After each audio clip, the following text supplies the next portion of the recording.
The memories first is like big paradise, you know, we live alone without parents, young, with a horse and dogs and many volunteers from all over the world.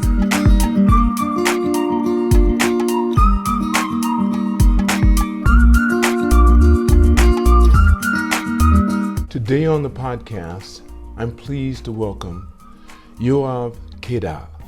Yoav, welcome to the podcast. Yeah, thank you for hosting me. Yes, I start off usually by asking everyone on the podcast where they were born.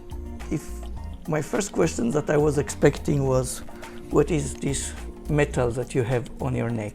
I see. And what does it say? And I will explain slowly, but this is the reason why I'm here. This is the reason why basically who I am and even why I came to Japan. But let's start with your question, where I born. Okay, where were you born? So I'm born in Israel. I'm born in a beautiful city called Jerusalem. One of the most complicated, beautiful city in the world.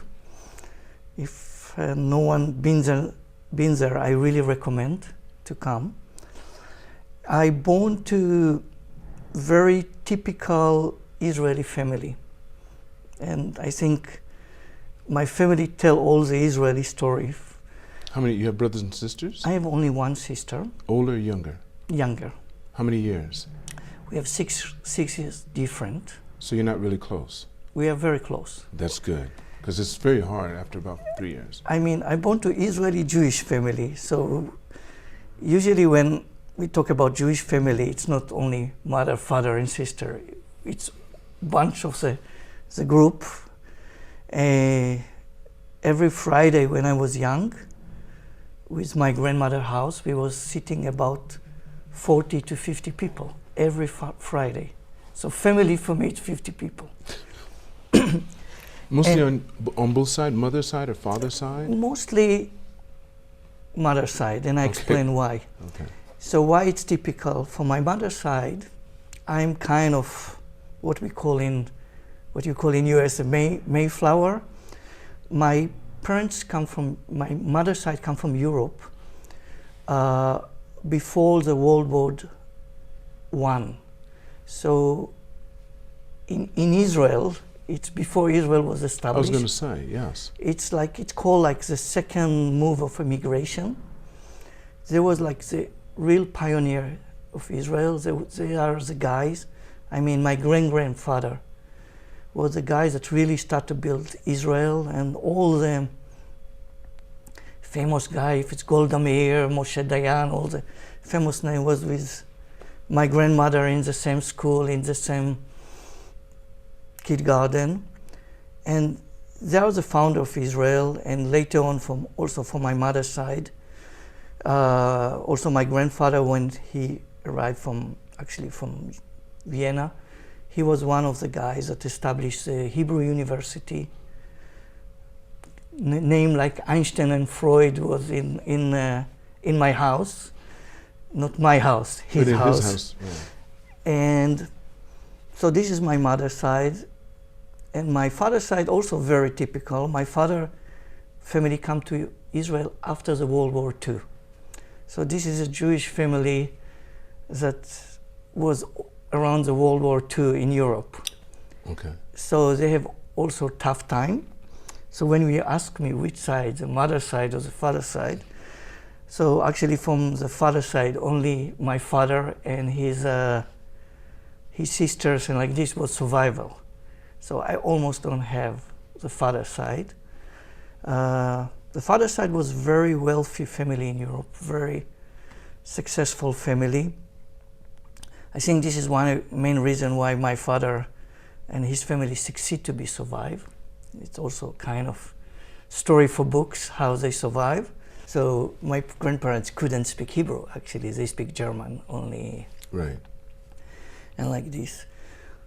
So born in very typical patriot Israeli family in Jerusalem.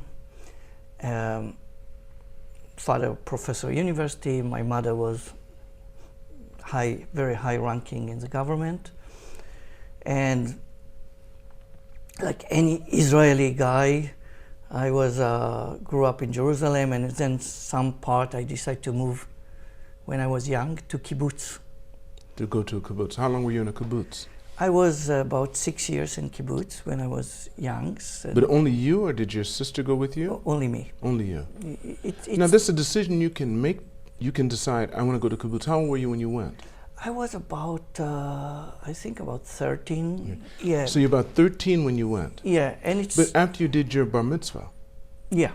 Okay, so from then, because you become a man anyway. I became a man, and to live in kibbutz was also very patriot, walking the land. And by the way, kibbutz is the best place to grow up. Okay. It's What do you remember from there? What are some of the strongest memories in your mind from the kibbutz? it's for me. It's the memories first is like big paradise. You know, it's we live alone without the parents, young, with the horse and the dogs, and many volunteers from all over the world, especially beautiful girls from Europe. And we grew up with very strong group of friendship, and it's lead you to independent, and it was one of the best time in my life. Still wish one day to come back to this The time. kibbutz. Yeah. That's right. And then But you said, how long did you stay in the kibbutz? almost what you call elementary and high school time. Just 6 years only. Yeah. 6 years, elementary and Yeah. high school. Okay. Yeah.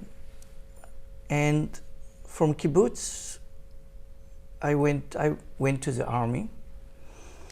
That's mandatory. This is mandatory. So For it's men and women. men and women. That's right. And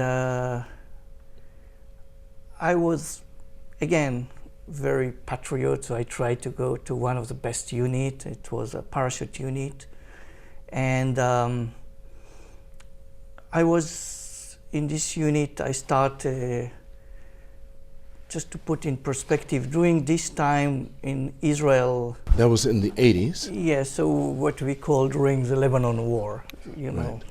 Now we have a different war, but now we call it the first Lebanon war because we have after this second one. So also the army time, I don't talk about the war time, I talk about first the army time was a very educated time, you know. It's a time that you have to face leadership, to grow up, tough time to. But tell me, but back, can we back up just a little bit? Yeah. When you were a little kid, did you have anything that you were, in a kibbutz, do you have teams and do you have academics that you have to work on and stuff when you're in your kibbutz? Yeah. You have, it's like a regular school? It's like regular school, we have team. And it's co-ed? Yeah.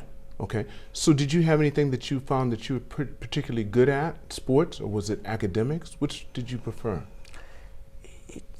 It's interesting. In this time, I was trying to do everything besides study. I was what we call the bad student. It was very tempting not to go to school.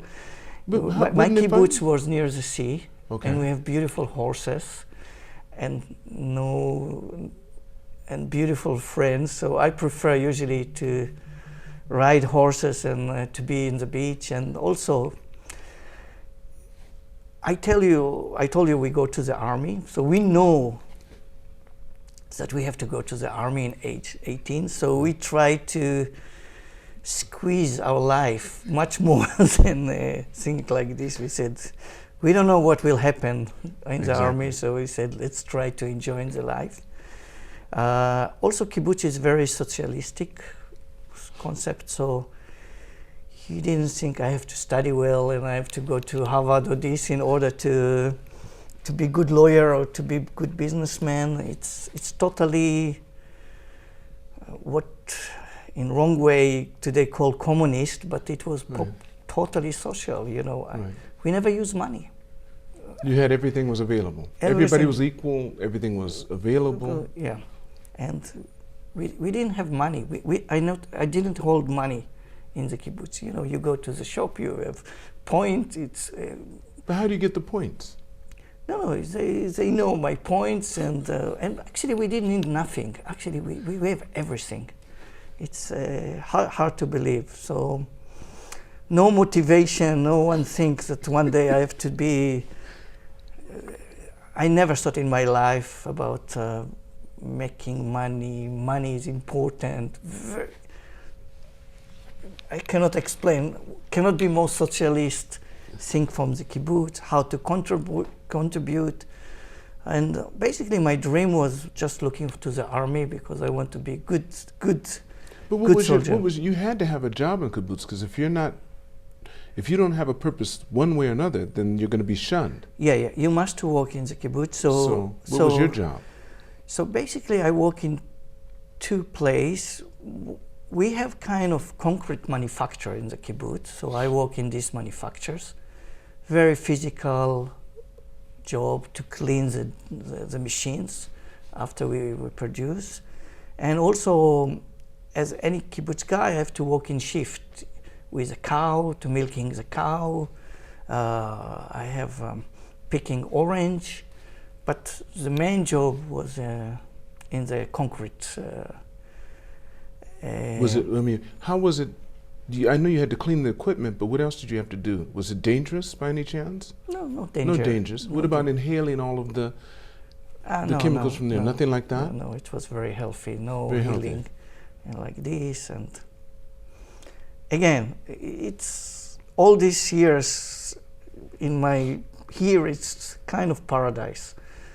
Don't have to worry about anything and just enjoying and squeeze the life. And then in 18 years old, everything ups and down. It started to be totally tough, totally disciplined. We was in army, but in the most tough way of the army. Now in the US, when you go into the army or any of the military, they shave all your hair off first. Yeah. Do they do the same thing? Yeah. So they take away your identity. So if you have your hair styled a certain way, they take that away and they give you your clothes.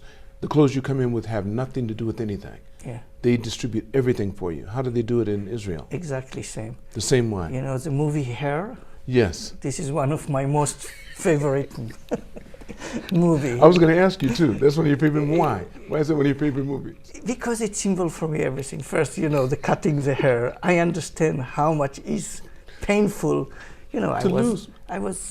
We're speaking about in Israel, the 60s was coming late, so we was like the hippie of that time. Of that time. So that was in the 70s, 80s. Yeah, end of the 70s. Into the 70s. It was equivalent to. So you had long blonde hair. I have like long hair. I was.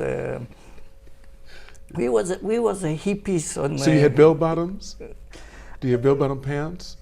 Yes, things like this, okay. And of course, and we like all the 60s. I'm still like the 60s music, so okay. I'm still in the Doors and in the cars, the Doors, yeah.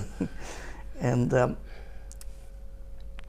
things, and also in here you have like the Vietnam War. That's right. We have the Lebanon War. It's also kind of equivalent. It's kind of strange war that we didn't know what we in other country fighting, and then like this. But I'm not talking yet about the war, but it was totally tough time. Actually, this is the first time that I study. So I was in parachute unit, kind of very good, unique team.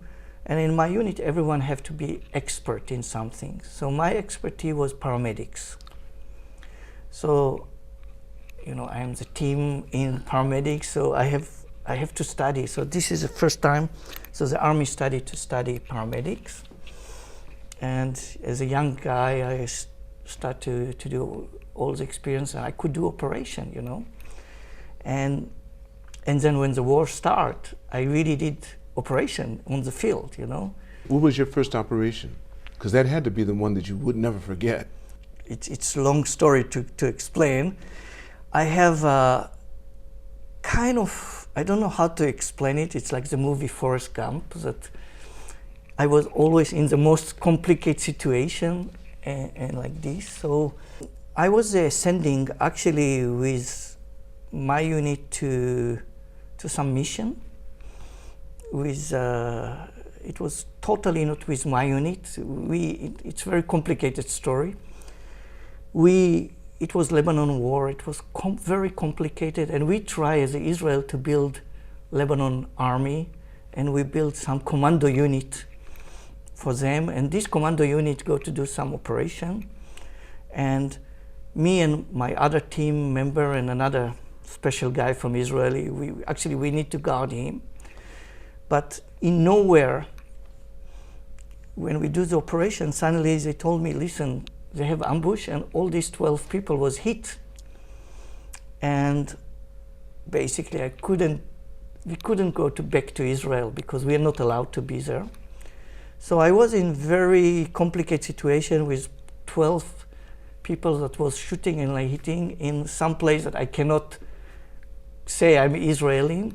So we find, me and my friend, some house, knocking on the door, put the family in the kitchen, lock the kitchen, and then building inside the house of nowhere. It's hard to explain this. And maybe like 10 hours taking care about 12 people that was hurt until someone could rescue us. All bullet wounds? All bullet or shrapnel? RPG, things like that, yeah. So 12 people in the first time. Were you the only medic? I was the only medic, and it was one of my unit. We were only 2 Israeli guys in this. All of them was not Israeli. Besides this, I have I have many stories like this, right. Actually. Did you ever suffer post-traumatic syndrome? I think I have some, but I think what was good, and maybe it's different from US, I don't know how to compare. We was very bonded. We was very, very, actually part of this team was people that come from the kibbutz even.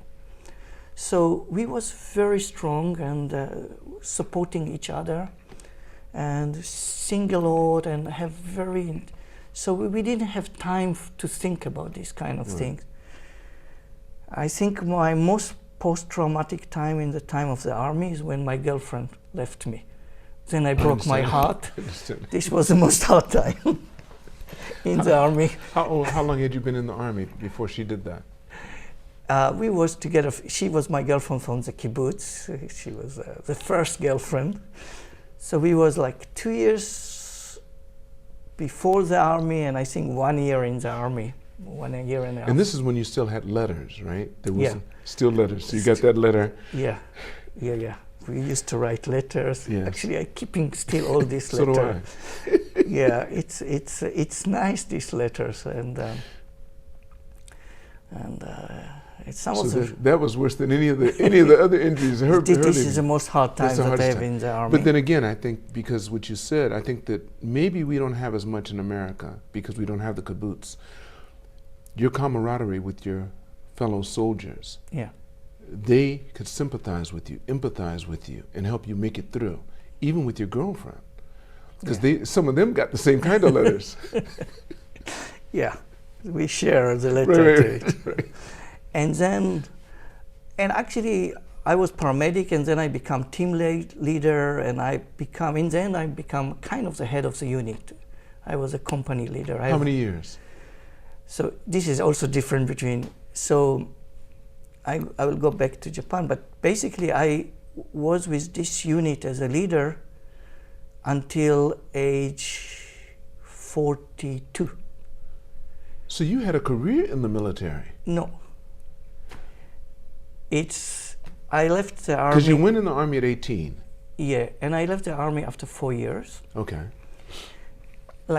Because I was officer. Usually in Israel it's mandatory 3 years, but if you're officer, you need to do 4 years. So you're an officer when you went in? Because at college you had, the equivalent to college. No, you didn't. You went in at 18. No, we do the officer course. While you're in, I understand. While we're in. We call that ROTC. Yeah. Yeah. And you do it as a part of the team, so it's only, you have to be good in order to be the officer. It's not that you come up, you come from the bottom to be the officer. And with this team, and and then I finish the army and go to university. And but in Israel we have the reserve system. Yes. So I still be with this team until the army decides that I'm old. Usually around what age? Does it depend on you, or do they have a set age? It's usually depend on in the unit. I was parachute unit, so it was some way around 30 something to parachute was kind of start to be ridiculous and like this. And by the way, all this time, I will tell you, I've been in Japan. So I came from Japan to Israel for 2-3 weeks every year to do my reserve. Wait, how can you do reserves in Japan? You know, I just go to the airplane and buy tickets and go to Israel. But I understand. Oh, I understand. I see what you're saying. You're still officially a part of the reserve unit in Israel. In Israel, yeah. Right, but you can go anywhere in the world you want, but if they call you, you must come right back. Yeah. I understand, okay. Yeah. we will go back to here. We will, I know that's coming up. And then I decided to, basically if we speak about two movie, we have the movie Hair that was very influenced. Right. And then in the end of the army, I saw another movie that have also big impact on me. This was a Seven Samurai. And I tell you why it impacted me, because I'm army, I'm a best unit soldier, I am a special Israeli force, whatever like this, and wow, Seven Samurai. It's a samurai to samurai. And then in the movie Seven Samurai, they have parts that sensei, he have to choose the best samurai. So he have the sensei, he have his student with him, and he told to the student, please stand behind the door, and when then the candidate, the new samurai come, hit him with a stick on his head, and then we can see who is good samurai. So the first one came in, actually it was Tishiro Mifune. So he came in, he was fake samurai, so he hit on him in the head, and then he punched on his head, fell down. He's not good samurai, he threw him up. Then he called to the second one, and as the second one come, the student want to hit him on the head, and then just before it touches head, he succeed to catch the stick and throw the student. Really amazing art martial. And the sensei didn't choose him. And then comes the third one. Third one come front of the door, but just before come inside, he stand and laugh. So the good samurai is not the guys that know to fight, he's the good that know to avoid the fight. And he choose him. And I am like wow. Something changed in my head. So this country, I should go to this. You had never been to Japan before you saw that? Never. Kibbutz, Israel. I think I got. How old were you when you saw that? I was around 20, 22. Oh, so you were already in the military. You were already in the military. I just finished military in the end of. And suddenly, wow, this is Japan. So, and then it's come to me that a country called Japan. And then I start to study in Hebrew University in Jerusalem as a student. And I choose Far East education because Japan was fascinating to me. And also, I don't know why, business management. I'm kibbutz, but everybody said it's good, so let's study. But I was interested in culture and like this. And in the university was the first time that I really study. because you asked me what about the kibbutz, about the unit. So there was It school about in the play. kibbutz, some place there. I was a worst student, but in university I found nice teacher, and I started enjoying to study. And I think the teacher also liked me. So immediately after I studied, they saw, I don't know, the main teacher started to like me, and he said, you know, there are kind of special scholarship called Mombu-sho. It's very unique, it's very good. I recommend you to try to get it. I will support you. And then from the Hebrew University, as his recommendation, I get scholarship to study in Japan. And I come here as a student based on it. By the way, it's the best scholarship ever. But what was the feeling when you got that? When you got that scholarship, what started happening in your head? What did you start to feel? No, it's like a dream come true. But your kibbutz was like something you loved too. Yeah. But now you're about to go to a country you've never been to. Yeah. You only seen that samurai movie. Yeah. So I expecting basically, and was still a little bit of the bubble time, you know. It's You came in what year? I speak about the end of the 80s. You still And there's still a lot of bubble. Yeah. So it was, and also to be foreigner was very unique. It was very, very unique. And actually I got scholarship to Keio University. But before this, in order to study Japanese, they sent me to Kyoto. So I was like a few months in Kyoto. So my first interaction in Japan was Kyoto. And I'm from Jerusalem. So I found a lot of similarity between Jerusalem as an old city, ancient, and also the character of the Jerusalem people is very similar to character of Kyoto people. Very focused, that's very... How would you describe it? Yeah, I don't know. We have like 3,000 years of history in somewhere in us. They also... That pride of just knowing.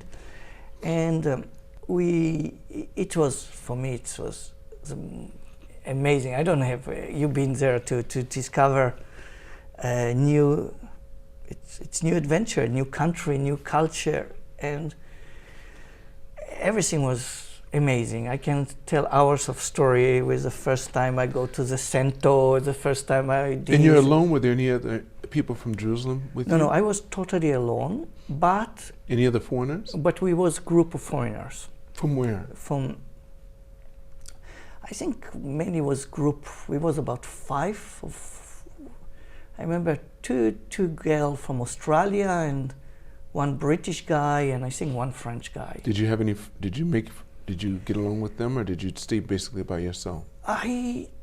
This time I the first time in Japan, it was kind of decision, try not to be friend of foreigner, try to be more interactive with the Japanese, to start to study Japanese. And so I was just interested in it. It was kind of decision. Of course we was friend and like this. And then Friday night I used to go to Pig and Whistle. This was a best pub with all the foreigner.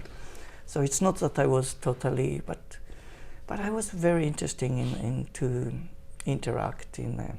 And then I come back to Tokyo and I study in Tokyo. Also was great time. Did you go to Hiyoshi? To Mita. To Mita? Oh. Very close. Right here. Oh, I know. Yes, right there. It's right there. Yeah. I think it's there. You can see it over there. Yeah, Mita's right there. That's the because the main campus in Hiyoshi. No, I go to Mita. So political. That's political mostly. No, I was economy. That's the same. Yeah, economics, politics. That's all Mita. Yeah. And my measuring was I have to choose. I choose very easy way to study. It's about white collar or why there are not enough foreigners working in Japanese company, because during this time was basically, I think almost all the foreigners was working as English teachers. This was or something related to language. It was very unique to find some foreigners that do something else in English teacher or instruction or translate. And go back to the political, so I studied in Keio and I'm from Israel.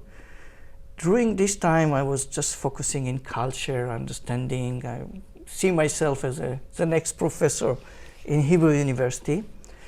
So you plan to go back to Israel? There's no plan, that's how you're thinking. But I planned to be a scholar. I didn't thought to. And during this time, this was the first Gulf War. If you remember, it started the Gulf War. That's 1990, though. Yeah. Okay, so you're talking about after you'd finished school already? I was already finished. Now you're with the company. No, I'm not in company. I'm You're still in university. Still in university. Okay, that's 1990. That's 1990. Yes. And during this time, or before that time, you have to understand that it was an Arab boycott. Yes. So Israel and Japan have a relationship, many cultural, but not business relationship. Japan was the most, so nothing to do. And then suddenly after the Gulf War, there was agreement to finish the Arab boycott. And then Japanese companies start to think, hey, what is Israel? Where is Israel? And then one big Japanese company, actually it's called Mitsubishi Heavy Industries these days, they discover that there was one student in Keio that he's from Israel. So why not to use him to understand what is They came to you? Yeah. Why? So what was the approach? How did they come to you? It's I think it was like free Israel all over Tokyo. It's me or another two guy.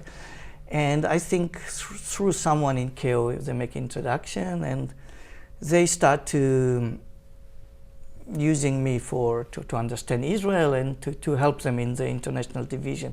With pay, of course. They're paying you to do this. Yeah, pay. Mitsubishi comes to you. Yeah. You're one of three probably Israelis in Japan. You're saying that, but you're probably the only one, actually, in the area you were in. At Keio, too, one of the top colleges in Japan. Yeah. It's Keio, Todai, and Waseda, probably the three tops. Yeah. And you hadn't completed it? Had you completed college yet? In the end, I completed. Actually, I completed in the Hebrew University. So I was research student. I didn't get degree in Keio. How many years were you there before they came to you? I was 2 years. So they came to you within 2 years, and they said, "We'll give you a job." Yeah. What was your job going to be? So now we start the business part in my life. So again, I'm.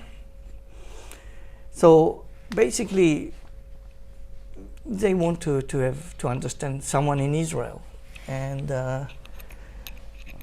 basically we got some project to build small power station in Israel. That's some big stuff. It was big start, and the project, I remember, it was like $100 million project. And an Israel government come to Mitsubishi and said, listen, in order to do the project, you have to do what we call in Israel buyback. So about 30%, if it's $100 million, $30 million, you have to buy stuff in Israel. So Mitsubishi asked me to handle this project, to find them stuff to buy in Israel.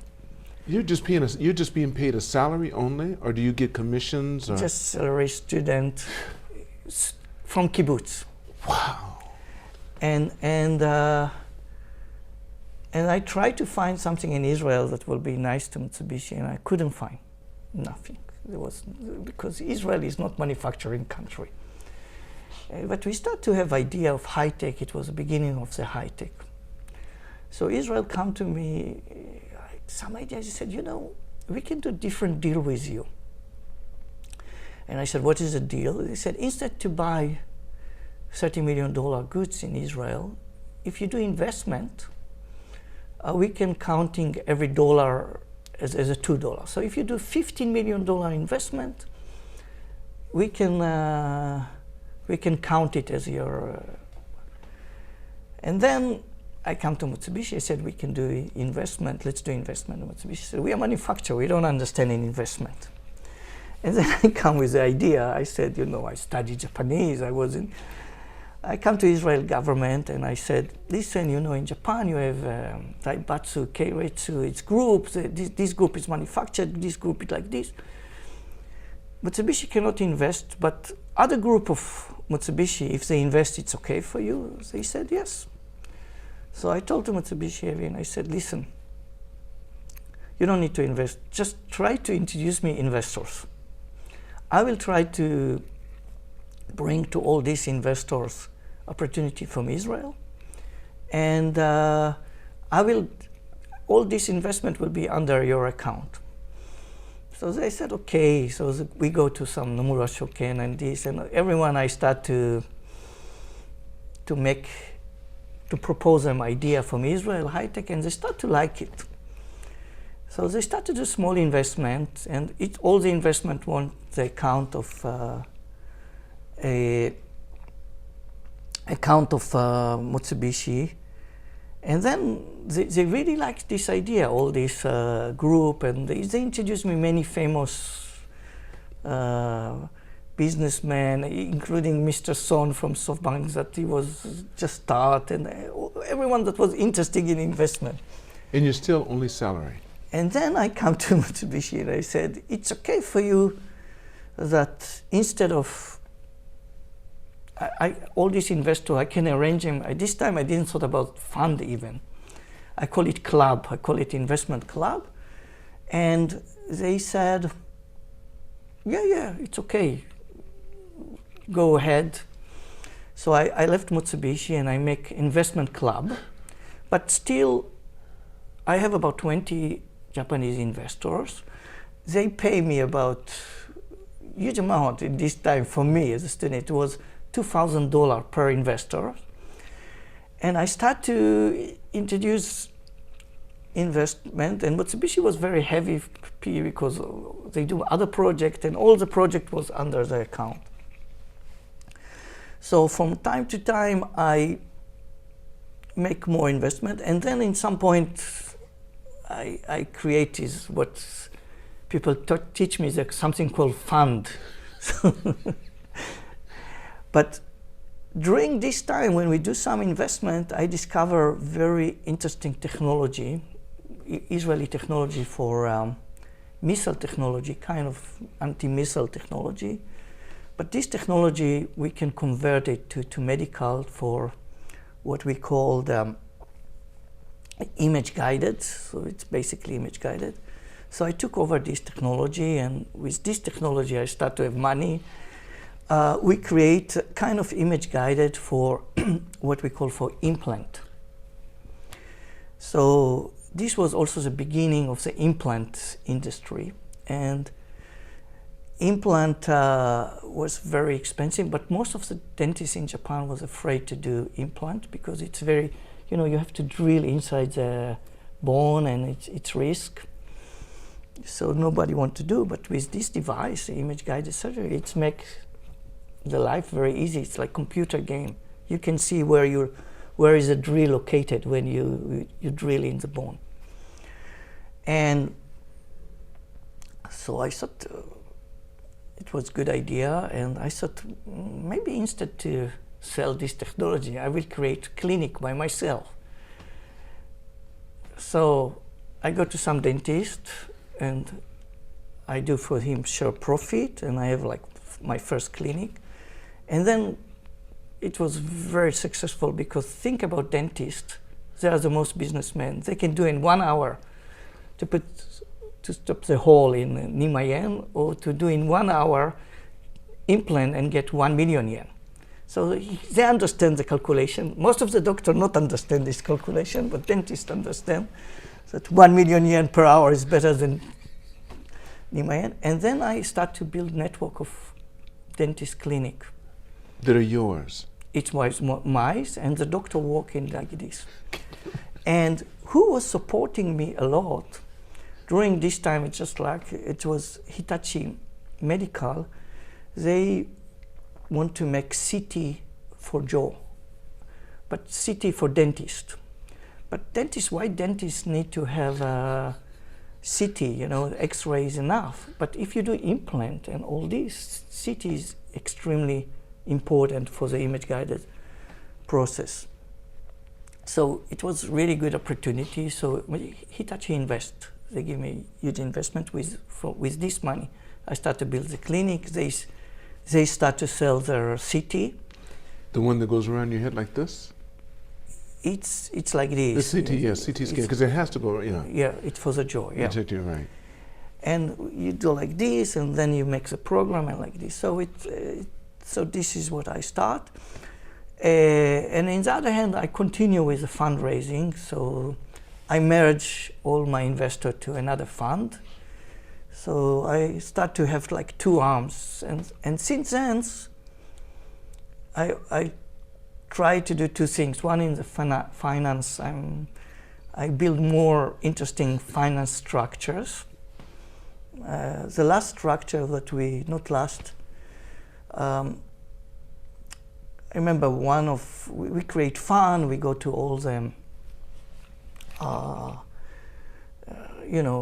the big financial group and like this, and this fund is very successful in Israel. I'm not totally involved in this fund. But you're partially? Yeah, I'm just partially, okay. So I kind of GP, but all the genius investment, it's not me. They do everything.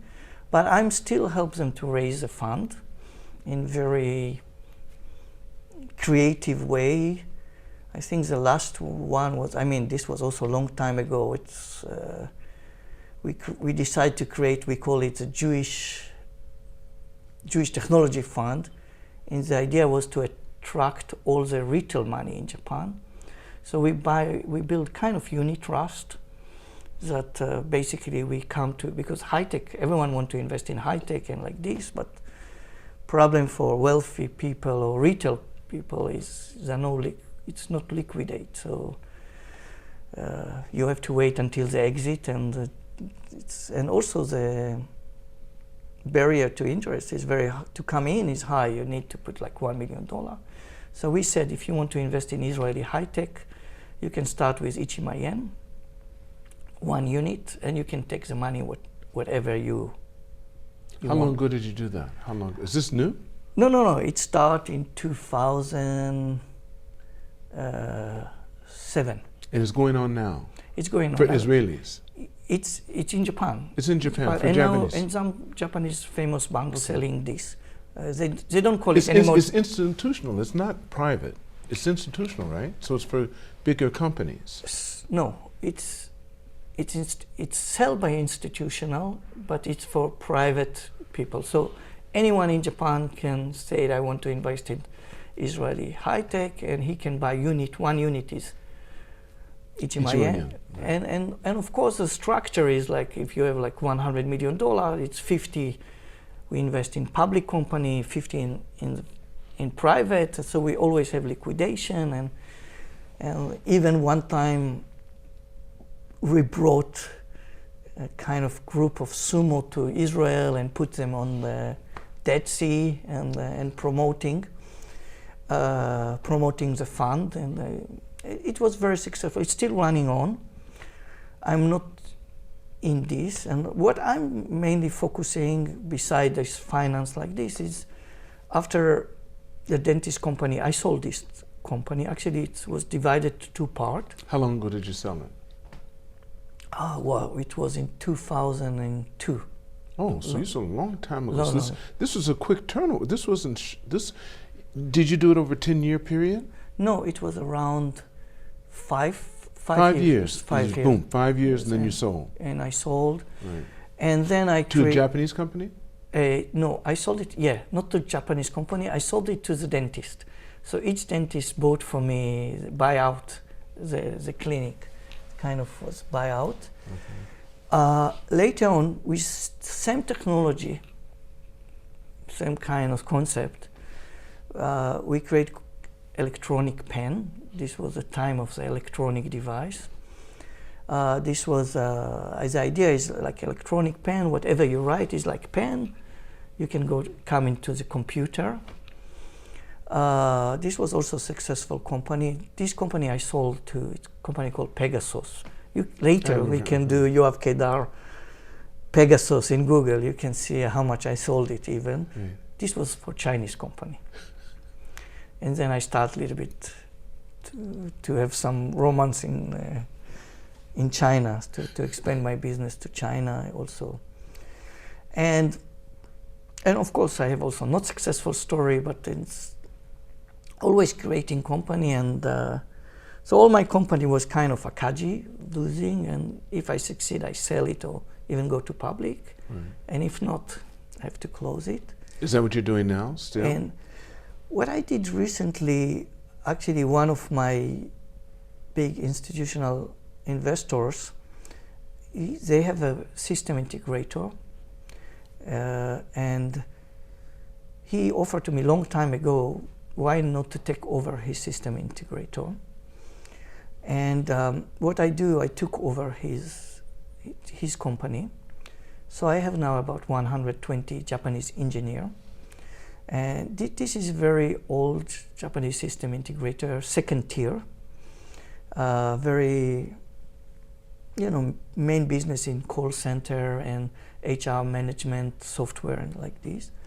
And I'm now taking this platform because one of the most bottleneck now in Japan is the technologies, there are millions of technologies. The problem how to implement this technology and to have IT or engineer staff. This is always, and because they're aging out and people aren't going into that field as much as you'd hope. So I have now a platform with engineers that I can bring through this platform technology, and I bring mainly technology that I bring now. It's very niche. It's in the field of cyber and defense. So just give you what is a highlight of our product. Our main product that we do now, it's a counter drone technology. So if you think you have good drone, bad drone, right? So we can take the bad drone by cyber. So we can take it over and control it, and control it and land it. So, and it's used in Japan. I cannot say where, I understand. But it's used in Japan. So you're dealing with the military basically. Now military and cyber, yeah. Oh. Yeah, in this. But are you enjoying it? Do you enjoy it? I enjoy everything that's related to the technology. And that's your biggest focus right now is technology. In technology. But you're still involved with a lot of the investments you've had in the past, aren't you? So you still, do you go to Israel often? Yeah, I'm less going, but they love to come here. So I don't need to come. Right. And so I'm not going so much to Israel, but and I'm not doing any more army service also. So you've been, wait, because they decide when you're out, or do you decide? Actually, they have an age? I remember we start what we call the Lebanon Second War. We have the first one that and I remember the guys that under me, he said, Yoav, please go. Please don't come. I was in Japan, he said, please don't come. Give me to be the leader. This is my time now. And so that gave you time. Please, he asked me, please stay there. And I give to him to heritage. How long have you lived in Japan now, total? So totally, if we speak, it's about 35 years, something like that. 35 years. I think, in, out, like this. Do you call Japan home now, or do you think you'll ever go back to Israel, Jerusalem? I have 2 daughters, Yes. So people can have 2 daughters. So it means people can have also 2 homes, So it's not. Are your daughters staying in Japan? Do they live My here? daughter now stay in Israel. So I have a. So but see, they're not Jewish because you'd have to be a woman for them to be Jewish unless they converted. Did they convert? The mother convert. The mother converted? Yeah. So they are Jewish? They are Jewish, yeah. Okay. They are Jewish. Of course, I'm Oyabaka, but very beautiful and they come here a lot to the club. So I think the people in the club know them a lot. I've seen them, okay. So they grew up, when it started actually when Were they ever in my program? No. No, when they were young. But they go to the summer, so maybe there was in your program. What school did they go to? Japanese school? They go to Japanese school. Okay, so because if they came to Sacred Heart in the summer, then they might have been in my program, my gymnastics program. We took them to Japanese school. Okay. And they go to the summer camp here, was always a summer camp here. When it was still the old The old club. I'm still missing too. I'm sure everyone that was in the old, missing the old. Everybody missed. Well, I was married there. Yeah. I was married at the Top Attack. Yeah. So when I entered to the club, you was the first guy that interviewed. Really? I just think this time you was not the president. I was probably a governor. I have to be a governor to be able to interview you. Yeah. And that was at the old club. My first memory with the club was you. Was me. Okay. I hope it was a pleasant one. I hope it was a pleasant one. Like this. Like at this. you and being really strict and Yeah. getting to interview you. Yeah. And What business were you in at that time? Were you doing the guided I think this technology at time that time? I was in. I think I was end of the. I think the guided is still the dentist. Still, yes, okay. So you were building your facilities probably then. Yeah. Yeah, I think it was still. Yeah, it was a good time, you know, when That's interesting. So you have your two daughters. You probably will live in Israel and here the rest of your life. Have both as homes. Tell me this. What is Okay, now that what mean is on this? I want to know what that is on your chest. And like this. So. But so what does it say? Tell us what it says first. So first, what it say? You have it in here. And this is why it was important to me to be here. It said, it's part of this. By the way, this is in Israel. Bring them home. It's look now. like military identification, military. Right, because we call those dog tags. Yeah, and this is in English is brings them home, and here it's mean our heart is hostage in Gaza. Okay. And you know, as I told you before, this is my first podcast. I like to do anything to promote my business, but private. You've never done this the first time. I never really done, appreciate that. And also, I don't know why I like to keep my privacy, and I don't. That's an important thing. That's yeah. important. But this time, when we start this war in Gaza, we have now a terrible war. I found myself in kind of useless position. Usually when it's war, I'm the guy.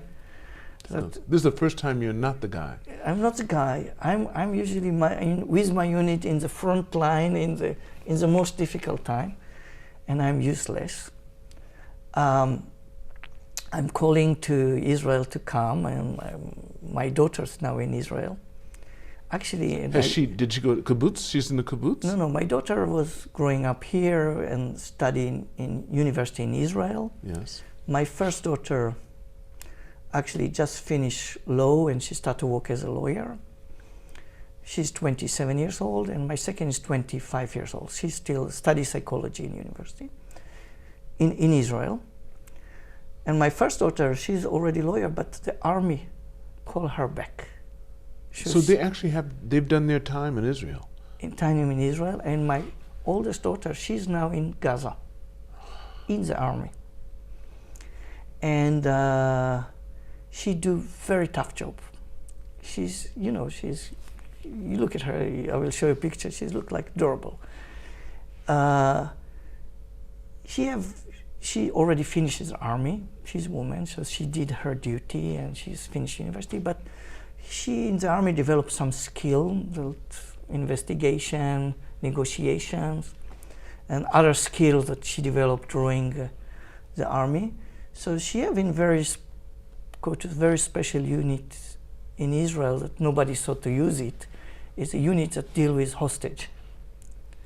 And suddenly she found herself dealing with about 240 hostage in very difficult, brutal time. And what she's facing it's unbelievable, you know, because it's really brutal. And so she have to see all the movie. She have to see that nobody believes that you can see things like this. And I'm always try to support her from there. So I feel very useless what I do, and I thought, okay, I come to Israel, but what I can do in Israel, you know, I'm not army guy anymore. I try to see if the army can get me, but I'm too old, really too old to the army, so nothing to do, and I feel you ask me what is my home. So of course Japan is my home, but if you can have two daughters, you can have two homes. And I feel so useless. And then suddenly, we met in the parking lot, and I said, well, okay, whatever I can contribute, whatever I can do to explain what I feel, even if I can talk and can explain something, I said, okay, I come here. So I know it's not stage for political issue, and it's not stage to promote why Israel wrong and the Palestinian. It's not like this. But just, I'm kind of maybe one of the most complicated time, kind of very useless. My heart there, really hard, brutal, and living in here, that nobody understand what I feel. Nobody understand, not also what I feel. And I see all here in Japan, when looking, all the primitive in the Middle East, that killing and nothing related to us. And so the good part is they said, okay, they are primitive in the Middle East, leave us alone, we don't want to understand, we don't understand. But the worst is that there are some people that try to be understand, and especially if I see the media here, and the media this judge in the wrong way, for my opinion. And so I'm trying to explain. So it's very hard to explain this Middle East and who is right, who is wrong. And by the way, if you understand, in Israel, I grew up in Kibbutz. Mm-hmm. So Kibbutz always belonged to what we call the left side in Israel. We are the peace supporter. Oh, I see. We are the people. You don't want to have any war. You want to make everyone get along. And in the political, we are the people that believe in two-state solution. We think we have to give land to the Arab, and whatever you can do for peace, do. War is bad, and like this. And actually, we are the people that was slaughtering and rapting, all the around Gaza. It was many settlements, all of these kibbutzim. I remember, yes. So all was attacked and slaughtering and killing in the most brutal way, it cannot be more brutal than what happened. And so, to explain, and I don't want to start to explain heavy political, I just want to say the only things that I can say, there are 40 people hostage, children, 9 baby, most 9 months. Most of them are children. Children, women, old women. I know. Forget who is right or wrong. Right, but all these kids, but so many kids. But if you have so much hostage, at least release them, And this is the thing that before you judge, release these kids, kids, at least the kids. But to who? Because there's no one to release them. But anyway. So this was the 2 seconds that I wanted to talk about. Do you want to say anything to your daughters? You can tell them in that camera right there what you say, the red one. No, but I'm very proud of my daughter. I bet you are. I'm very, very proud, but I think she have very tough time now. But with a father like you, and with the situation, she's been in a kibbutz? No, she's never been. But I'm sure with your stories, I don't think you hid those from her, that she knows that she has a lot of people that are in her corner that can help support your daughter. Yeah. So I think she'll be okay. Yeah.